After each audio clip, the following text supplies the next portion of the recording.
صحیح بخاری کی ایک روایت میں آتا ہے، حضرت ابو ہریرہ رضی اللہ تعالی عنہ سے مروی ہے کہ رسول اللہ صلی اللہ علیہ وسلم نے فرمایا، وہ بہترین دن جس پر سورج طلوع ہوا جمعہ کا دن ہے۔ اسی دن حضرت آدم علیہ السلام تخلیق کیے گئے، اسی دن جنت میں داخل کیے گئے اور اسی دن وہاں سے نکالے گئے، اور قیامت واقع نہیں ہوگی مگر جمعہ کے دن۔ تو اس سے پتہ چلتا ہے کہ جمعہ کا دن اسلامی تاریخ میں اہمیت کا حامل ہے۔ اس دن میں سب سے اہم کام جو ہمیں کرنا ہے وہ نماز جمعہ کا اہتمام ہے۔ نماز جمعہ مردوں کے لیے ایک فرض عبادت کی حیثیت رکھتی ہے۔ حضرت جابر رضی اللہ تعالی عنہ سے روایت ہے کہ رسول اللہ صلی اللہ علیہ وسلم نے فرمایا، جو شخص اللہ اور یوم آخرت پر ایمان رکھتا ہو اس پر جمعے کے دن جمعہ پڑھنا فرض ہے، سوائے مریض کے، مسافر کے، عورت، بچے یا غلام کے۔ جو شخص کھیلنے یا تجارت میں بے پرواہ ہو اللہ بھی اس سے بے پرواہ ہو جاتا ہے، اور اللہ تعالیٰ بے نیاز تعریف والا ہے۔ تو اس سے پتہ چلتا ہے کہ جمعہ اپنی نماز جمعہ کے اعتبار سے بہت اہمیت کا حامل ہے، اور سوائے شرعی عذر کے جمعہ کو چھوڑ دینا انسان کے لیے محرومی کا سبب ہے، ایک بہت بڑی خیر سے۔ عام طور پر انسان تجارت اور کھیل کود میں مشغول ہو کر نماز جمعہ سے بے پرواہی برتتا ہے، لیکن ایسا کرنا خود انسان کے اپنے ہی لیے نقصان دہ ہے۔ جمعہ کے دن ایک خاص گھڑی ہوتی ہے جس میں انسان کی دعائیں قبول ہوتی ہیں۔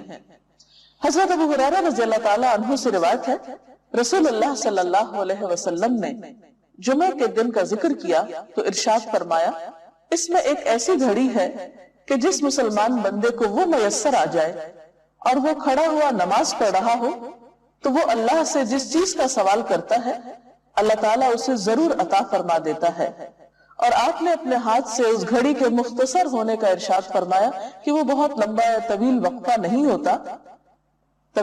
نہیں ہوتا بلکہ وہ ایک مختصر سی گھڑی ہوتی ہے۔ مسلم کی ایک حدیث کے مطابق وہ گھڑی امام کے منبر پر بیٹھنے سے نماز جمعہ کے ختم ہونے تک ہے، اور ترمذی کی حدیث کے مطابق یہ گھڑی عصر سے لے کر سورج غروب ہونے تک تلاش کی جائے۔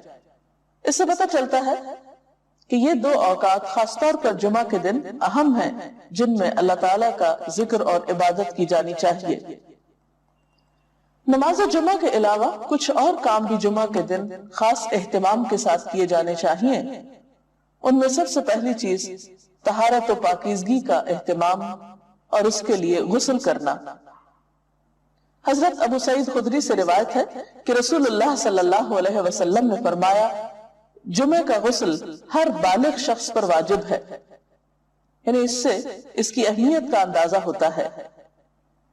حضرت سلمان فارسی کہتے ہیں کہ نبی صلی اللہ علیہ وسلم نے فرمایا کہ جو شخص جمعہ کے دن غسل کرے اور جس قدر اس کے امکان میں ہو طہارت کرے، پھر تیل لگائے یا اپنے گھر کی خوشبو استعمال کرے، اس کے بعد جمعے کے لیے نکلے اور دو آدمیوں کے درمیان میں جو مسجد کے اندر بیٹھے ہوں تفریق نہ کرے، یعنی بیچ میں سے ان کو نہ کاٹے، پھر جس قدر اس کی قسمت میں ہو نماز پڑھے، پھر جس وقت امام خطبہ پڑھنے لگے تو چپ رہے، تو اس کے وہ گناہ جو اس جمعے اور پچھلے جمعے کے درمیان ہوئے بخش دیے جاتے ہیں۔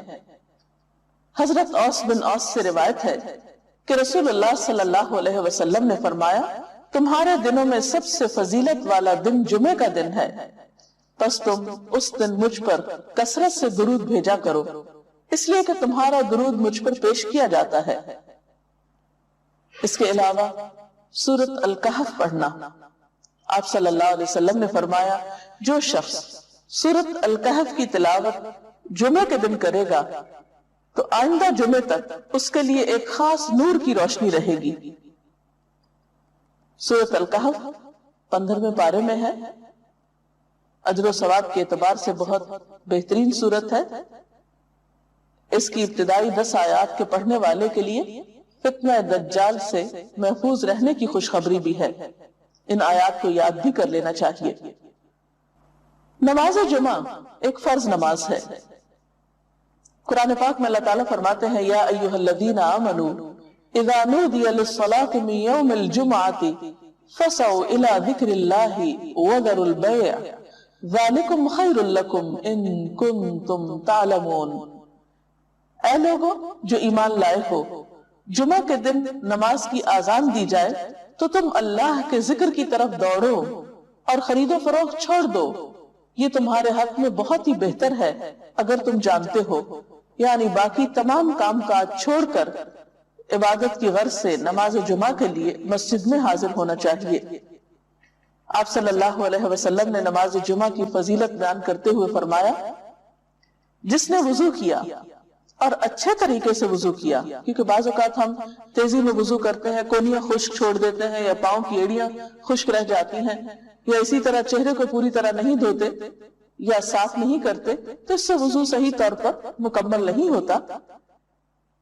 تو آپ صلی اللہ علیہ وسلم نے اچھی طرح وضو کرنے کا حکم دیا، فرمایا کہ پھر وہ شخص جمعہ پڑھنے کے لیے آئے اور کان لگا کر خطبہ سنے اور خاموش رہے تو اس کے اس جمعے سے دوسرے جمعے کی درمیانی مدت اور مزید 3 دن کے گناہ معاف کر دیے جاتے ہیں۔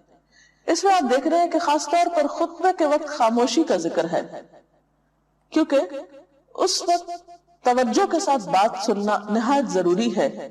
ایک اور حدیث میں یہ بھی آتا ہے کہ اگر کوئی شخص کسی دوسرے کو خطبے کے دوران یہ کہتا ہے کہ تم چپ ہو جاؤ، یعنی چپ کرانے کے لیے بھی بولتا ہے، تو اسے بھی ایک لغو بات شمار کیا گیا اور ناپسندیدہ قرار دیا گیا۔